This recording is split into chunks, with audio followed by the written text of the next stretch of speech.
একটা ধাঁধা খালি এর কোনো ব্যাপার হলো তোর কিসের ধাঁধা কও? তুই আগে দে। হ্যাঁ হচ্ছে সোনরের শিশুগণ বাল্যকালের কথা। বাল্যকালের কথা। হ্যাঁ। আচ্ছা 14টা তেঁতুলের গাছে কয়টা পাতা বল দেখি। এ কি করলো হ্যাঁ তো বুঝতে পারলাম না। আবার কত শিশু শিশু সোনরের শিশুগণ সোনরের শিশুজন কি সোনরের শিশুগণ ও সোনরের শিশুগণ ও হলো ক বাল্যকালের কথা।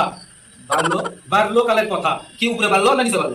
আচ্ছা ধর মানে ছোটবেলার ও কথা। বাল্য ছোটবেলার কথা। আচ্ছা কহ কহ তারপর শিশু বাল্যকাল। আচ্ছা হ্যাঁ বুঝি 14টা তেঁতুলের গাছের কয়টা পাতা? 14টা তেঁতুলের গাছের কয়টা পাতা? এরা কেটা প্রশ্ন করবে 14টা তেঁতুলের গাছে 14টা পাতা 14টা তেঁতুলের গাছের 28টা পাতা।